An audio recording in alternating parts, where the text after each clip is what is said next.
I see the participants starting to spill into the attendees queue. So I'm going to get started. Let me welcome you. My name is Jeff Rathke. I'm the president of the American German Institute at Johns Hopkins University. And we are really proud to offer this webinar, which goes under the title Distrusting Civic Institutions Across Generations. And I'm going to hand things over in just a moment to my colleague, Dr. Eric Langenbacher, who is the director of our Society, Culture, and Politics program here at AGI. And he will introduce our speaker and his research, and we will look forward to hearing the research into this really exciting topic that Frank Reichert has been carrying out here at AGI over the last few months. And let me also just add that we are very proud to be in partnership with the German Academic Exchange Service, the DAAD, by its German initials, with whom we partner to host the great scholars who spend time at AGI every year. And we've been doing this for several decades now. So with that, let me hand things over to Eric, and he will get us started and take us through the session. Eric, over to you. Thanks, Jeff. It really is my great pleasure to briefly introduce Frank Reichert, who's a professor at the University of Hong Kong and an affiliate of the Research Center for Inclusive Citizenship at the Leibniz University in Hanover, Germany. He has published widely on citizenship norms, civic education, digital citizenship, and youth civic development, and currently co-chairs the Standing Group on Citizenship of the European Consortium for Political Research. He previously worked at universities and research institutions in Germany and Australia, and has had several prestigious fellowships, including a Spencer postdoctoral fellowship from the US National Academy of Education. As an international expert, he currently contributes to the International Civic and Citizenship Education Study of the International Association for the Evaluation of Educational Achievement. And he also co-developed a comprehensive digital competence assessment instrument and was commissioned by UNESCO to prepare a background report for the 2023 Global Education Monitoring Report. So Frank will start with a presentation of what he's been doing since he's been here in Washington, DC. And then we will move to a question and answer portion of the webinar. I'd like to ask all of the participants that if you do have a question, please type it into the Q&A box at the bottom of your Zoom screen. And then I will have an ability to kind of combine questions and to read those questions to Frank. But Frank, please, the floor is yours. Thank you. So let me just quickly put up those slides. Can you all see them? Yep, all good. Okay, so then let's see that I can, yeah, okay. Thank you, Eric, for the brief introduction. I'll be in my talk presenting some, well, at this point, still preliminary results on trust and distrust in various civic institutions in the US and Germany across generations. But before I dive in, I would also like to thank the American German Institute and the German Academic Exchange Service for giving me the opportunity to conduct this research, and in particular at such a crucial time. So this talk actually builds on an argument that Judith Turney-Perter and I presented a couple of years ago when we put up the hypothesis that data collected several decades ago that identified about a fifth of US adolescents as alienated, intolerant, and resentful, that these kinds of data might still have held some insights into the attitudes of adults in 2016 who at the time made Trump's election victory possible. And sparked by that research, I hope that my talk today can serve some or maybe all of those purposes that I've put up on this slide. First, I want to outline briefly why trust matters.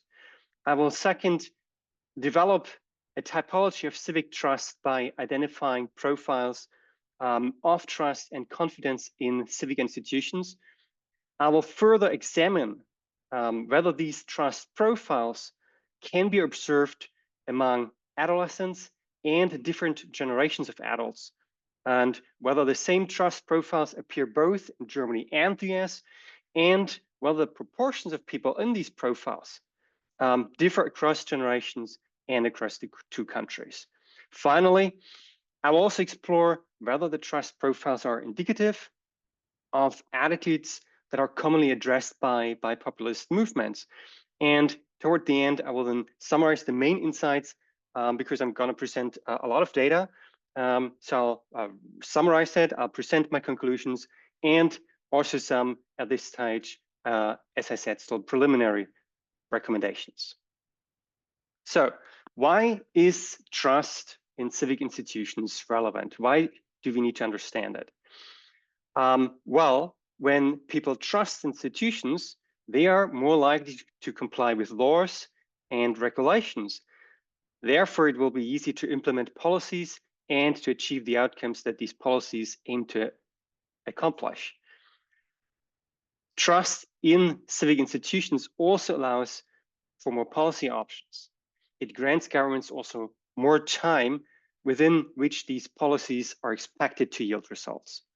In fact, survey data from the Pew Research Center that were collected a couple of years ago showed that 2/3 of the US Americans believe that low trust in government makes it harder to solve the country's pressing issues. So it's not just me who thinks that trust is important, it's also other people and importantly also citizens of these countries. Adding to that, well, people are more likely to support public services if they trust the institutions. And this means they might more likely actually use these services that can lead to better health, can lead to better education, better welfare outcomes, depending on what those services are. Trust also tends to foster a sense of community and cooperation among citizens. And that's essential for social and political stability. It supports the legitimacy of political systems and ensures that peaceful transitions of powers happen. It reduces the likelihood of political unrest, and it can reduce the likelihood of voting for populist candidates and protest parties and for believing their messages and even in conspiracy theories, as research has shown. However, there are also some downsides of trust. Too much trust can be dangerous because people may not hold the institutions accountable anymore. They may simply accept information and decisions from the authorities without critically evaluating them. Corruption and mismanagement could flourish, but they might remain unchallenged or even unnoticed. And when people overly rely on public institutions to solve problems, they may not see the need for civic engagement. So research has actually shown that higher trust tends to be associated with more civic engagement as well. So trust is important, but too much trust proves also an issue. But what we have seen over the past decades, this is from the US, from the Pew Research Center, we've seen overall decline in trust in the United States government over time. And this is just one graph, but similar trends have also been identified for other institutions such as Congress, such as the executive, and even the Supreme Court, although at different levels. And in addition, trust in media is also extremely low. So then where does trust actually come from? There are different perspectives. I can't really dig into all of them. I'll just talk about more or less 3 perspectives here. One of those suggests that trust in institutions is an extension of interpersonal trust, the trust that we have between to other individuals. And this kind of trust is developed early in life, and therefore it can't change a lot over time. So this means that trust in institutions should also remain relatively stable. A second perspective, however, suggests that our experiences with and the evaluations of those institutions influence how much we trust them. And therefore, trust can change through more direct experiences with these institutions. There's then also the question of whether individual age matters, whether there are differences across generations. And earlier studies seemed to indicate that political trust increases throughout life, but the others have also suggested curvilinear relationships where trust increases up to a certain age and then it declines again. So here we also need to be careful about what is the age range that researchers or studies or polls have included in their data sets. In addition, and just like the late Ronald Inglehart, Russell Dalton argues that post-material values such as tolerance or social justice are replacing more traditional values, more material values in Western contemporary societies. And this then means that, well, and actually Dalton in his research argues that this development is driven by the younger generations who also happen to be better educated, and that this development causes them to also be more critical of civic institutions, that then leads to the observed declines in trust in these institutions. So there are a couple of perspectives on the development of trust out there. Now, today I will look at the US and Germany. Well, for one, because the status and the relationship of the two most powerful economies on each side of the Atlantic still matters, but also in Edelman's trust barometer or trust index, we see that, and I've shown this here in the green borders here, we see that the populations of both the US and Germany appear to have relatively little overall trust. They seem to be very close in terms of their overall trust levels, and they appear to become less trusting over time. So there have been slight drops from 23 to 24, apparently. Now, unfortunately, this index merges like 4 different institutions, when in fact both countries have quite different histories, quite different political systems, and also different media systems. And therefore, what I want to do is to look closer at trust in civic institutions where we can differentiate the specific institutions better. And to do that, I rely on 2 major studies. First is the International Civic Education Study that was conducted 25 years ago among adolescents that at that time were on average 14 years old. So we're talking about the millennials here.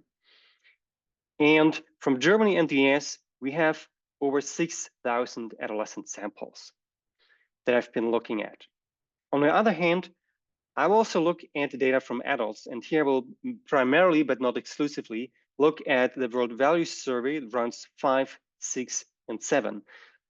Those are adult samples, and from Germany and the US, we have almost 12,000 adult samples here. These data were collected in 2006, and I'll start with 2006 because this is the first time when we actually have the millennials in the sample, and millennials being Generation Y as well. And then we have data from 2011 in the US and 2013 in Germany, and again from 2017 in the US and 2018 in Germany. The most recent data from the World Value Survey are currently being collected, and they will probably not be available until, I suppose, 26, possibly 27. But I'll also take a quick look at the American National Election Study from 2 years ago later into my presentation. So let's begin with the adolescents 25 years ago. So they had the lowest trust in political parties, and that's not really very surprising here. That's something we see very often. And the highest levels of trust in justice-related institutions, the police, the courts, and the United Nations as well. What's notable here, and you can see this on the slide, so I'm telling you this, trust in national government and in parliament was greater among adolescents in the US compared to Germany. The other differences between Germany and the US at that time among adolescents were relatively small.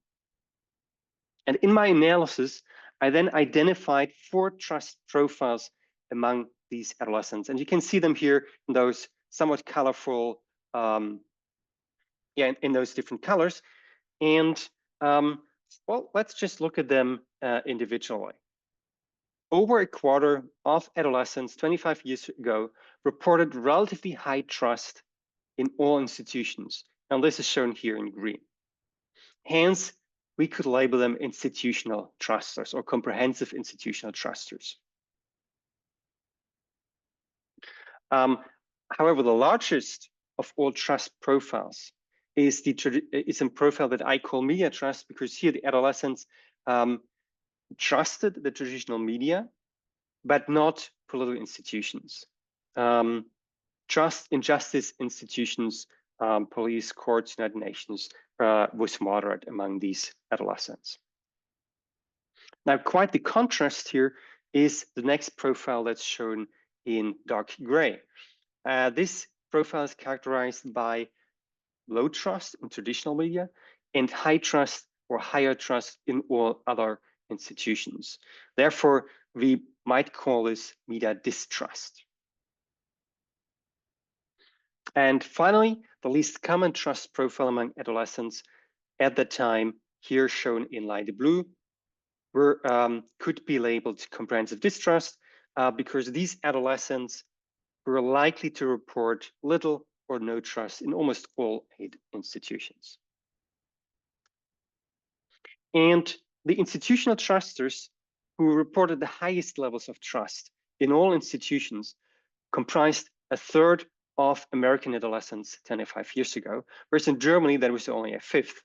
Instead, more adolescents in Germany reported trust in media with limited trust in other institutions. The media distrusters were slightly more common in the US, and the comprehensive distrusters were somewhat more common in Germany among adolescents in 1999.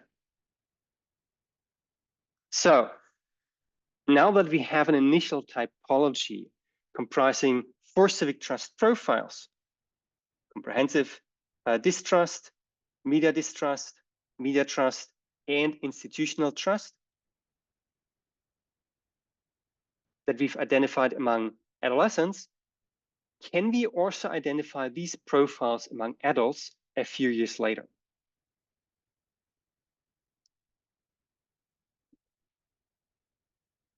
So looking at the accumulated data from the 3 rounds of the World Values Survey in Germany and the US, what we immediately see here is, well, trust in political parties is lowest among adults, just like it was among adolescents. However, we also find a much clearer difference between the justice-related institutions here on the right and both political institutions and the media. So adults appear to be much less trusting of the media and of political institutions than adolescents were years earlier. And in Germany, adults also tended to report higher levels of confidence in almost all institutions than adults in the US. In fact, in Germany, confidence was lowest for most of these institutions in 2006. And it consistently increased over time from 2006 to 2018 for the justice-related organizations here. And in contrast, in the US, confidence was highest for half of these institutions in 2006, and it subsequently, declined in some ways. It only was higher for 4 institutions in subsequent years or stayed stable. And those institutions for which it was highest in 2017 were actually the press and the United Nations in the US among adults. And my subsequent analysis then revealed 6 trust profiles instead of only the 4 that we've seen among adolescents. So on the one hand, all 4 trust profiles that we already saw among the adolescents in 1999 can be observed among adults years later. But all profiles except the comprehensive distrust profile, this in light blue here, were much smaller among adults. And on the other hand, two new profiles of relatively small overall size can be observed among adults. So we see the dashed purple line here that shows a profile which I call government trust because of the high confidence in government, in addition to high trust in the police and the courts. On the other hand, here we also see the dashed dotted dark blue line. I call this press trust because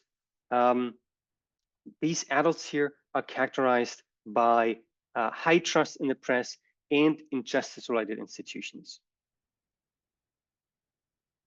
Now, when we compare Germany and the US, what we find is that comprehensive distrust, here in light blue again, is the most common profile among adults in both countries, but it is larger in the US than in Germany.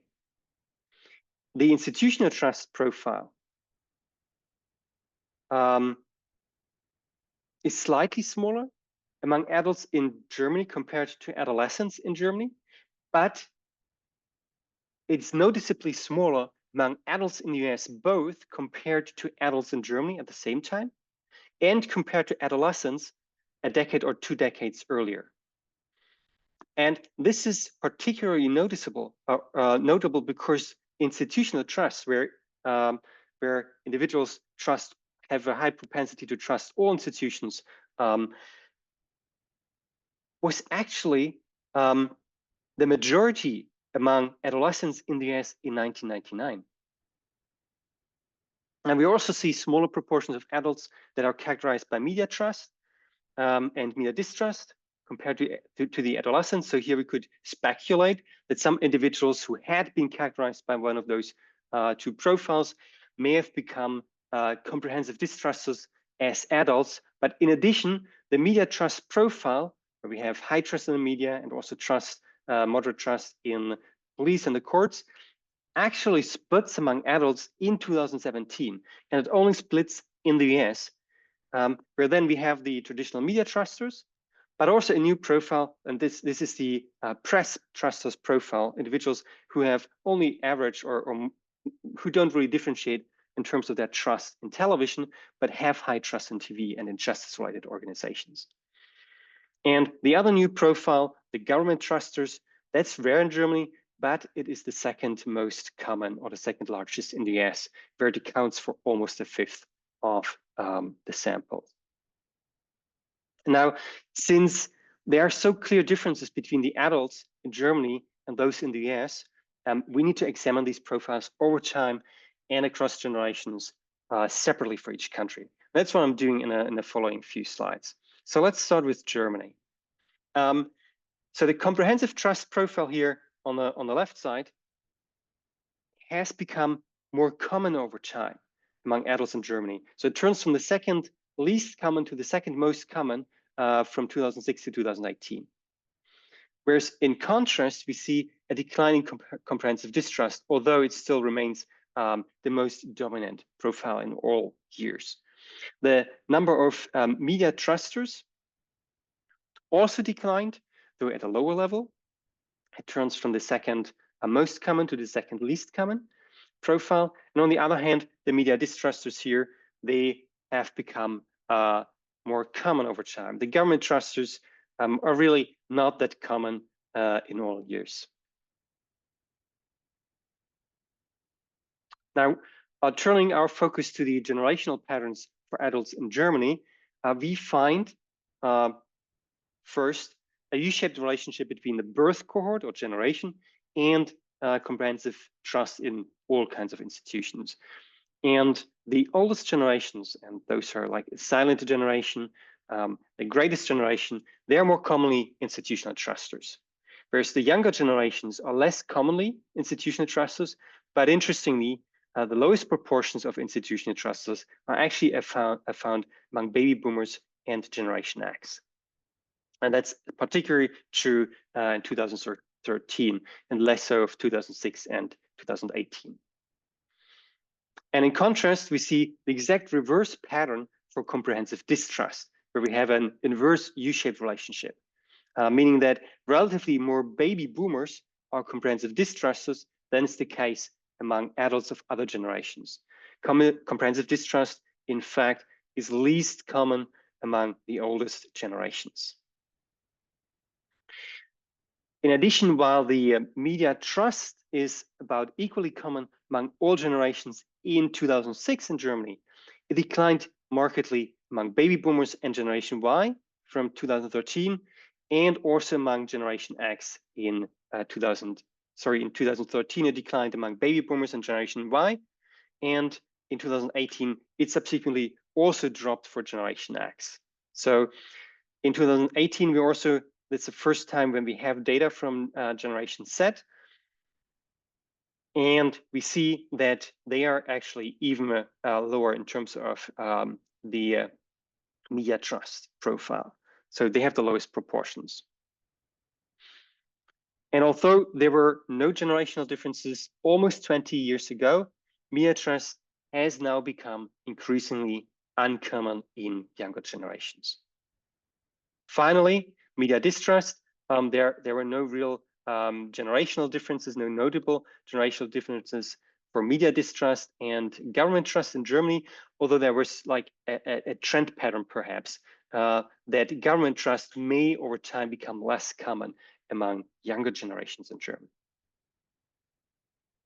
Okay, so let us turn our focus to the US. For media trust and government trust, here and here, and we see changes that are actually similar to those in Germany, although the media trusters are still less common and the government trusters are more common in the US in all years compared to Germany.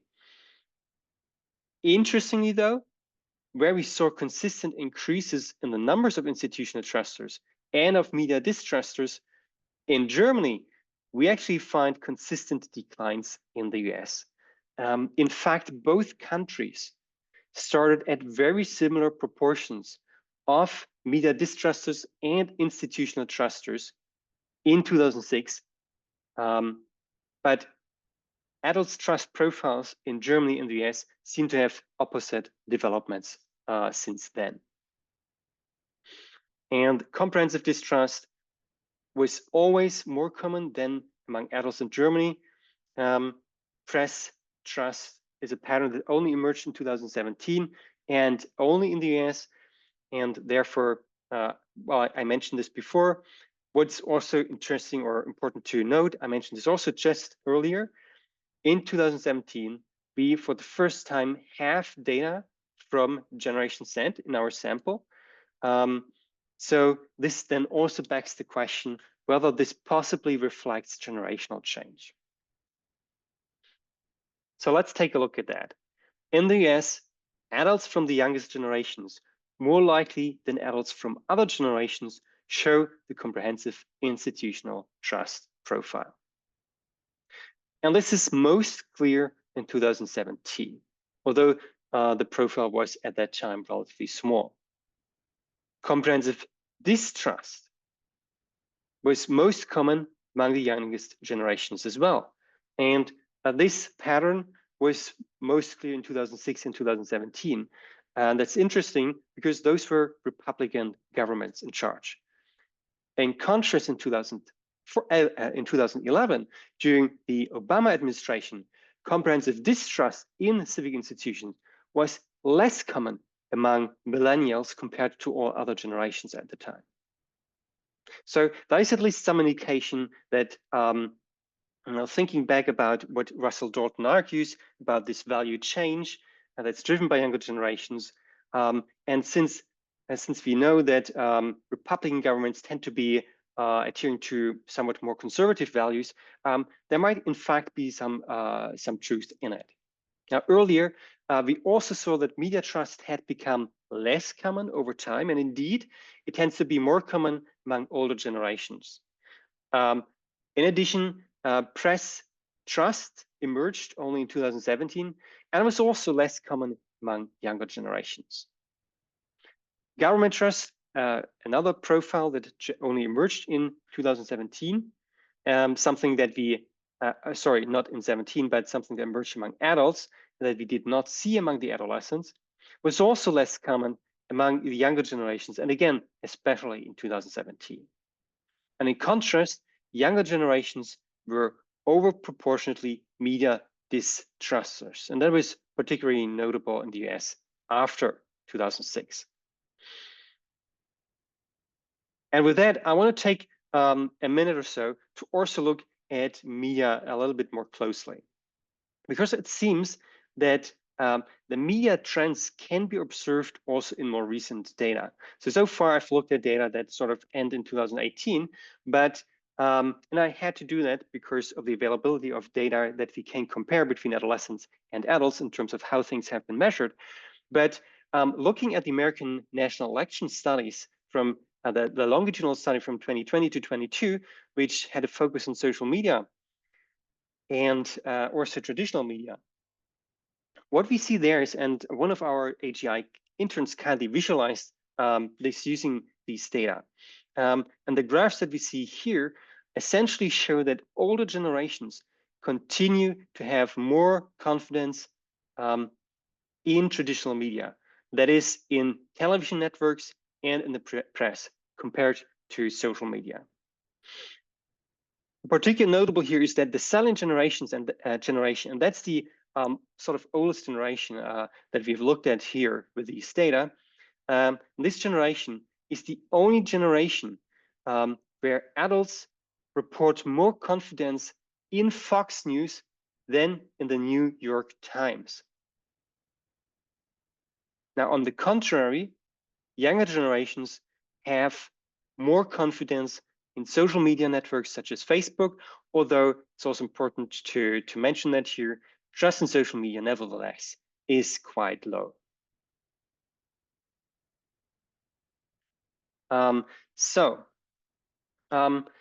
We have seen change in civic trust patterns over time. We found differences across generations, and we also observed differences in these patterns between Germany and the US. So one might wonder whether it's even possible to identify consistent associations between trust profiles and equality-related attitudes. And because I want to have a little more time later for discussion, I will mention this later in my conclusion again. I will skip over some of these slides here. The one thing that I want to mention here is I've looked at essentially equal gender rights and rights towards ethnic minorities / immigrants. And what I found by looking at adolescents and adults over time is that the patterns for immigrants seem to be more consistent, or rights for immigrants seem to be more consistent compared to the associations for equal gender rights. So as I said, I've provided you with a lot of data, a lot of information. So what are my main conclusions here?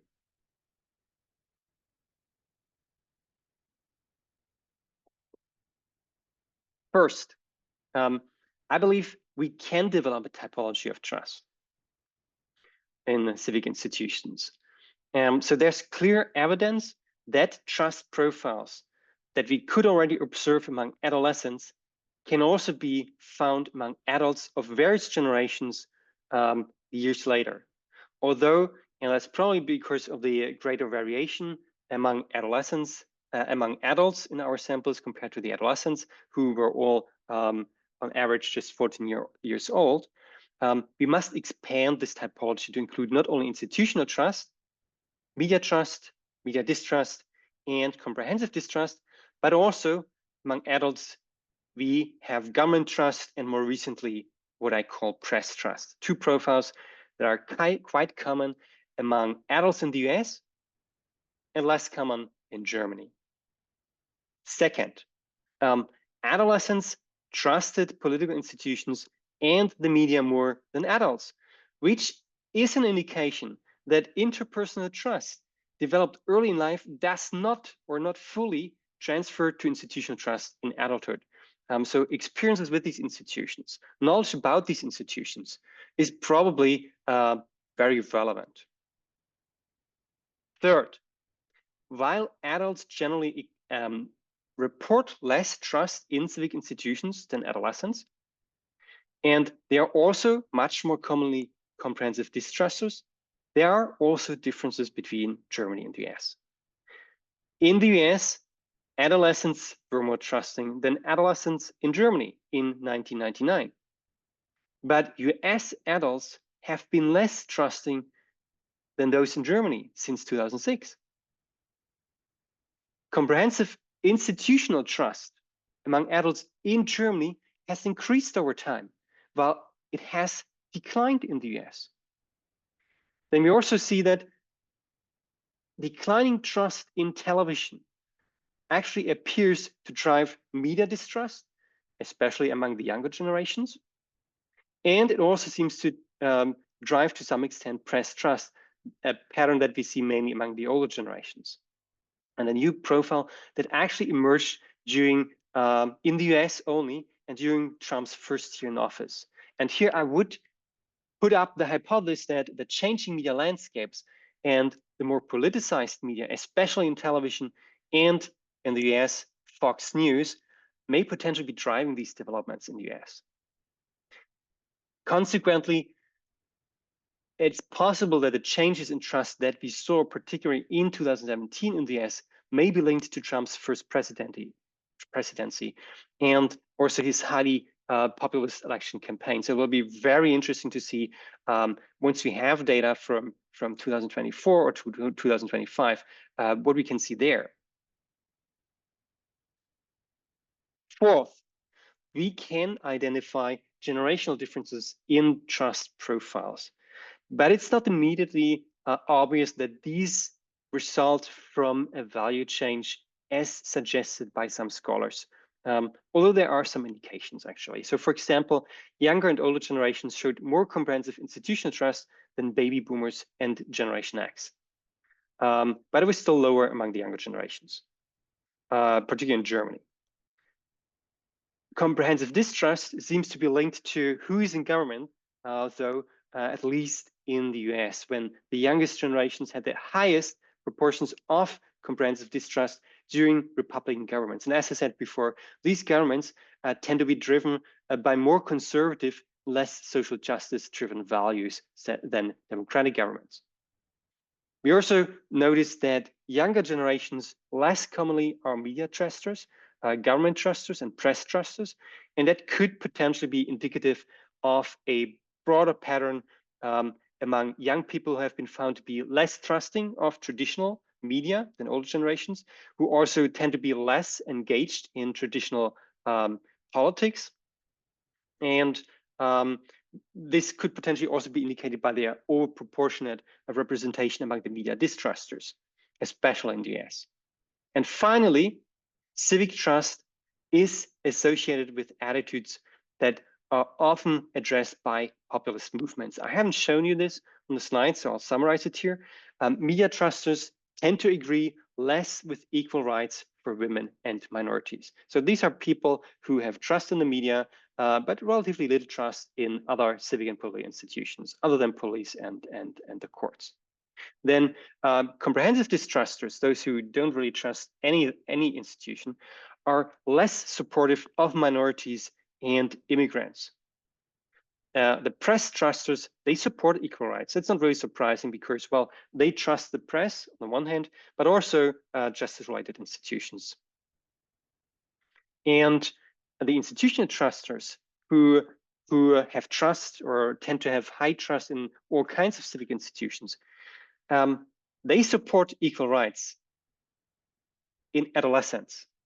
But among adults, they seem to be a little less supportive of equal rights for women, and they don't seem to differ significantly in their support for equal rights for immigrants. So there seem to be some changes here in who is an institutional truster, and so it's quite curious. And one hypothesis that I have here relates to the downsides of too much trust. Maybe these institutional trusters, we've seen that the patterns that I just mentioned about institutional trust and attitudes towards equal rights among adults, we saw them primarily among adults in Germany in 2006 and primarily in the US in the later years, 2011 and 17. And so those were the years when there were relatively few institutional trusts. So maybe in years when this comprehensive institutional trust is rare, those who are characterized by this profile are the ones who actually don't challenge the status quo. That's like a hypothesis I put up, and I will have to dig in a bit deeper to really test this hypothesis.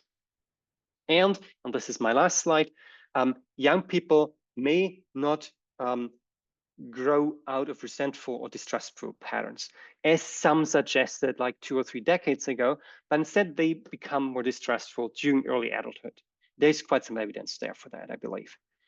And the sizable proportions of adolescents that reported either comprehensive distrust or distrust in political institutions through the media trust profile, they're notable. And they could perhaps have been early warning signs, especially as there is this trend that there's significant change during late adolescence or early adulthood in how much trust they have in the institutions.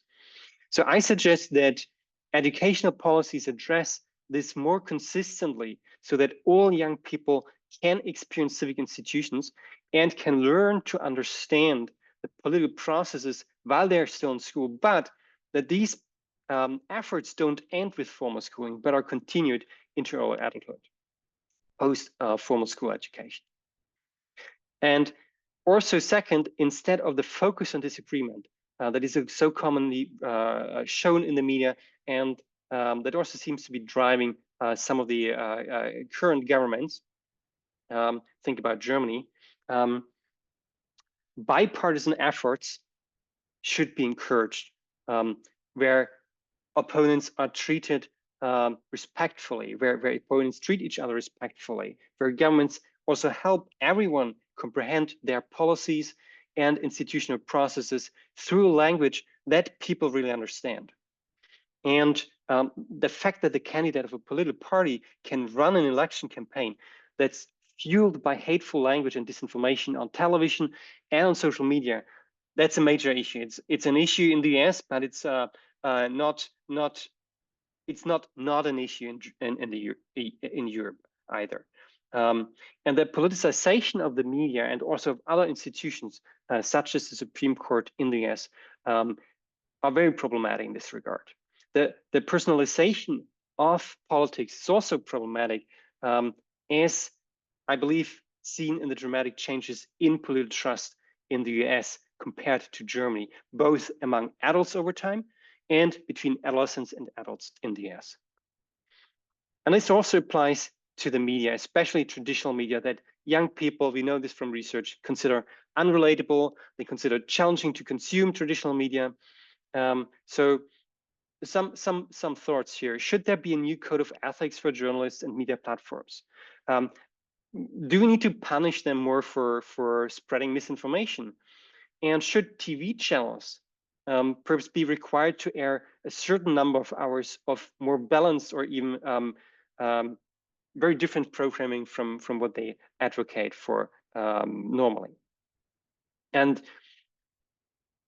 this is my last thought. The recent election results, both in Germany and in the US, but also the prevalence of social media among younger generations who seem less trusting in some regards, also demand a closer look at more recent data. And I hope that there will be more recent data available, probably in 2 years, I suppose. And there are other data, and I've looked at some other data, but there's just not enough time to really present everything. And I think I've given you a lot to comment on or ask questions. And with that, I thank you very much for joining today. And well, I look forward to your comments and any questions that you may have. Thank you so much, Frank. Very, very, very fascinating findings indeed. So I would encourage attendees to type questions that you may have in the Q&A function at the bottom of your Zoom screen. But while people do that, I have quite a few questions that I'd love to be able to ask you. And maybe I'll start with one about kind of regional differences. I know that this wasn't an explicit focus of your research, but I think one of the facts about German politics today is this deep and perhaps growing cleavage between Easterners and Westerners. So I'm wondering, when it comes to the typology of trust if there are East-West differences. And in the United States, I mean, obviously, there are multiple regions one could look at, but I'm wondering if you've seen the data broken down between Democrats and Republicans, which I think is obviously the big cleavage in this country today. Okay, thanks so much, Eric, for these questions. These are questions I have. Well, the first question, I have looked into it. I just can't present everything I've done. And yes, they're like in terms of the trust typology, we can observe those 4/5 trust profiles, both in East and West Germany. But there are differences in the proportions. In fact, people, adults, and unfortunately, I've spoken with the ICPs are in Michigan to get the information also for the adolescents, but they don't have it. The IEA doesn't seem to have it anymore. So for the adults, I can say this: yes, there are clear differences in terms of the comprehensive distrusters that are much more common among adults in East Germany. So that's absolutely true. For the US, you asked about Democrats and Republicans. Unfortunately, in these particular data that I've presented here, I don't have this information. We do know those that, at least for government trust, I can say this very confidently, that this tends to be associated with who is actually in government. That those who affiliate or identify with the Republican Party tend to have more trust in at least the national government when Republicans are in charge, and vice versa for the Democrats. Yeah, I was just thinking back to a survey or a poll result that I saw right after the election that literally overnight, Republicans' assessment of the economy in the United States just flipped from, overwhelming negativity to overwhelming positivity. So it's kind of very interesting. Because you mentioned this, well, what's also interesting is, and that's also from the Pew Research Center, they have some data on this, I believe. They actually can also show that trust in the US Supreme Court increasingly is driven by party affiliations in the US, meaning that in particular since, I don't remember the year, forgive me, when Trump was able to, or the Republicans were able to nominate their candidates for the Supreme Court, it split so much that Republicans are now much more trusting. I mean, still at a fairly low level compared to 5 decades ago, but they're so much less trusting now. The Republicans are more trusting in the Supreme Court now than Democrats. And this is something that used to be different. So I wanted to go back to I guess you shared 2 hypotheses for why trust exists and why it may evolve over time. The kind of early socialized interpersonal trust, and then secondly, individual experiences and assessments of various institutions. And you also said that you think because of the differences observed between adolescents at time point A, and then adults at time points later on, that there is some evidence of the individual experience kind of hypothesis. But I'm wondering if there's maybe an interaction effect. And I'm thinking specifically of the US in this regard. Many people have observed, and perhaps I've observed personally, the kind of role of Fox News in American politics, and you did kind of mention that. And so I'm wondering if it's not actual experiences that people have with various institutions, but rather how the institutions are presented to them through politicized media outlets like Fox News. So is there kind of an interaction effect there that you've been able to pick up on? So I haven't exactly analyzed it through an interaction analysis, but through my conversations, you're bringing something up. I've spoken with a lot of people in the previous month during my fellowship here at the AGI, and indeed, this is something that people bring up, that Fox News in particular has really changed how people obtain information. It's something like, if people trust Fox News, they don't really trust anything else, and it's very true. I think one can probably say that experiences nowadays are really often mediated through the media. This is a completely valid point, that we experience much of politics, much of the institutions through how it is presented in the media. So I would say these are indirect experiences. Not everyone has experience with, or not everyone has a lot of experience with all of the institutions that I've spoken about today, and particularly the United Nations. In the US and Germany, I doubt that a lot of people have direct experience with these. More people would probably have experience with the police, and obviously the media. But what's interesting here then is still that trust in traditional media. And because I've been looking at data that I want to compare over time, I didn't include social media, or it was actually not available for 2018 and 17 still, but I hope it's going to be available in the future. That trust in traditional media is really low, and that's quite surprising. But also we saw that the oldest generations in the US seems to trust Fox News more than the New York Times, and this is not true for any other generation. All right, I'll now go into some of the questions from participants. There's a great question here, and I think this would have to do with various recommendations, but that there's a movement in the UK to involve communities at the very local level to address issues with disenfranchisement and democratic institutions, call them citizens' assemblies. I think that the German government has also tried to do these kind of citizen dialogues and things like that. So do you have any thoughts on the likely effectiveness of such kind of small-scale grassroots efforts to rebuild trust in the democratic system? So I think we should appreciate these efforts. One of the challenges with these efforts is if it depends on how small scale they actually remain, for one. And then secondly, when people don't trust those who initiate those initiatives, then the problem is people might not actually, it might not really help a lot. So we know from research from various studies in recent years on conspiracy theories, for example, that people who have low trust are more likely to believe in populist slogans, in conspiracy theories, and subsequently they seem to be even less trusting. So it seems to be like some sort of spiraling movement. So I suppose if these initiatives come out of local communities, I believe they may be more successful, but they may also be much harder to implement nationwide. And this is my perspective. I don't have hard evidence on this.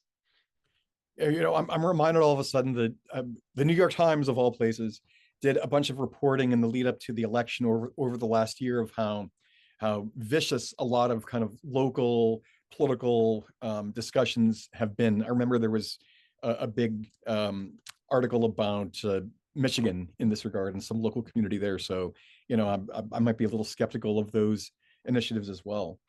Here we have a question about the definition of trust. Are there different definitions in the various surveys that are used?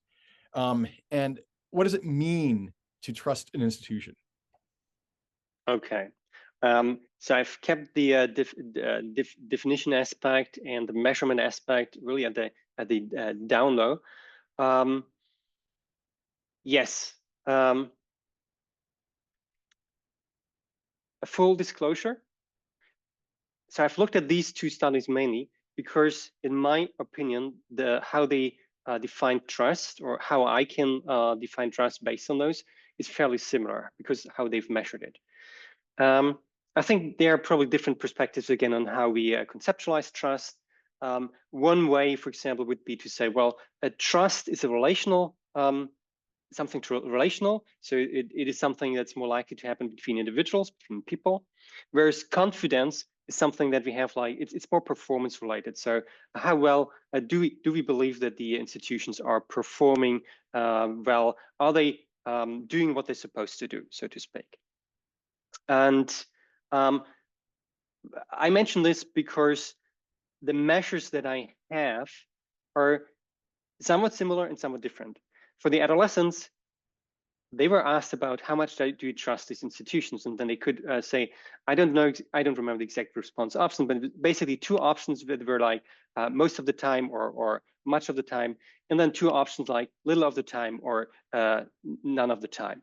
And for the World Value Survey, so the data that I use primarily here for the adults that I reported, they actually asked about how much confidence do you have, and the reason. So what we see. And I can actually cite Russell Dalton, who has a chapter on political trust, but then also reports measures on confidence in these institutions. So therefore, I think it is valid to look at these and compare these. And I've done this in particular because the World Value Survey also has just 4 response options, which makes it easy for me to really split into higher versus lower trust, which for some other studies that I've looked at, such as a general social survey in the US, they have like 3 response options. And then splitting that into high-low is much more complicated. The ANES that I also showed you, they have 5 response options. So again, there's a middle category, which makes it harder to really say, so what are those people in the middle? Don't they have an opinion? Or are they higher trusting? Are they less trusting? It's really difficult.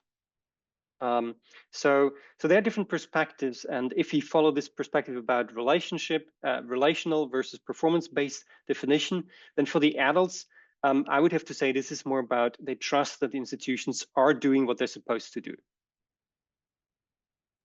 We're rapidly running out of time, but I would really like a few more thoughts from you on your recommendations, which I found quite tantalizing. Again, I couldn't help but think that there were so many changes to media laws back in the 1990s in the US where they got rid of the balanced kind of requirement. And so I thought it was interesting that you kind of called to bring something like that kind of back. But I was also intrigued by this. You mentioned how there's a need for continuous civic education. And so I was wondering if you could just share a few more thoughts about what continuous civic education would entail. Okay, so for the media landscape, I mentioned it briefly. I don't have a full comprehensive understanding of how media laws legislation have changed, particularly in the US. But I believe this is important, and the low levels of trust. And in an earlier version of this presentation, I actually was also looking at presenting like some other data on trust in the media, where we could see in the US, like media are really at the bottom end. In Germany, we see that trust in the press is higher than in television. But again, it makes a difference in Germany, whether it's like a broadsheet or a tabloid. So I know, and again, I have spoken with so many people during my time in the US, and I've learned that media legislation is so challenging to change at this point, particularly if you want to add some regulations that make it more balancing. We've seen this particularly also with the social media context, which is really an issue, which I've learned some people actually envy the European Union. But anyway, let's move towards civic education. I haven't presented those data. I've looked at, I don't have this for adults because civic education really isn't something that's consistently done among adults. But for the adolescents, we can see that there are links between education or expected education achievement and their trust levels. And we also see that adolescents who said that they've learned at school about voting, that they have learned about, that they have had the opportunity to openly discuss in a proper climate at school, different social and political issues, that they are also more trusting of the institutions and processes. And so perhaps one last thought is, I think because we see these changes, once people leave school, they're entering into completely different employment. further education, building families. So things change. The social circles may change a lot. So that is still a time, I believe, where something needs to be done. But it's really difficult because there's no formal education except for those. Well, in Germany, you would have vocational training where you could perhaps implement it. In universities, you can, but then you're reaching those who are already highly educated and generally have different patterns anyway. All right, Frank, thank you so much. We have now come to time. This was just a wonderful, very fascinating presentation, and I can't wait to read more. To all of our attendees, I'd like to mention that we'll have other webinars coming up in the next little while with DAAD fellows and on other topics. And anyway, thank you very much, Frank, and I'll look forward to following your research in the future. Thank you.